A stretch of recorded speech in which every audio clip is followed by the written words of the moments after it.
Yes, the one of the worst, well, not a worst trip, it's just an incident that happened one trip that when I think about it now, it still gives me goose pimples. We was fishing on the Norway corner of Iceland. It was really bad weather, it was cold, and we used to use an iceberg as a buoy. So we used to work a tow that we'd pass half a mile past the iceberg for so long, we'd come round, then we'd go back again and do it again. And then we'd haul. This particular time we did our tow, we passed the iceberg at a mile, we came back, we hauled, we did our tow, we got quite a lot of fish. Night time, we started shooting the gear away again. And when we'd shot our gear away and the guys was mending on the deck or they was gutting the fish, they always used to bang on the front of the bridge with a spanner because they wanted is it worth a dram of rum or can you put the music on the deck? I was back of the bridge, banging on the bridge, so I opened the window to shout out, you know, what they wanted, and this deckhand said, "Have you seen this?" And I looked up and the iceberg was about 20 feet away from us. The iceberg had moved and I was heading straight for it. The action I took was the wheel was put out of starboard, engine full of steam, and we just managed to miss it. As we passed the iceberg, we could see the blue of the iceberg under the water, and we missed it by inches. And luckily, we get straightened up and our gear was okay, but that incident still gives me, come out in a sweat when God, yeah, that was so frightening that, but we managed to get away with it. The iceberg had moved and it had gone right into the track where we used to be fishing. A nightmare.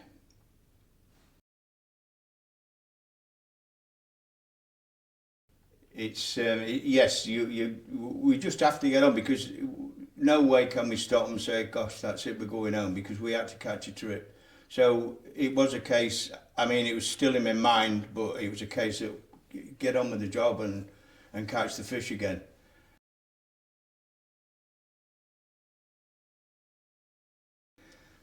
This is another thing that's quite strange because we could go to sea. I've done it. We go to sea. You have a really bad trip of weather.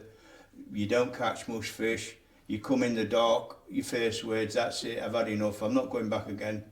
3 days later, you join in the ship and you're off again. Everything we did at sea was at sea. It was in the 3 weeks we did at sea. Our time at home, we enjoyed our time at home, but we forgot everything that we did that previous trip. It could have been the world's worst time for weather or fish or anything, but after our 3 days in dock, this was all forgotten about, ready for another trip. And that's how it was every trip. If we made a really good trip, same again, we went back again and enjoyed it, but we had some atrocious trips with weather and freezing and that. 3 days in dock, we forgot everything and we was back again the next day fishing. And that's, I think every fisherman was the same.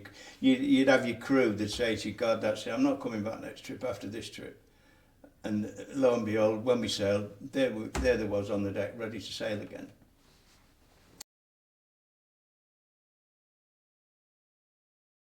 The job to me was an adventure. On the deck, it was all hard work.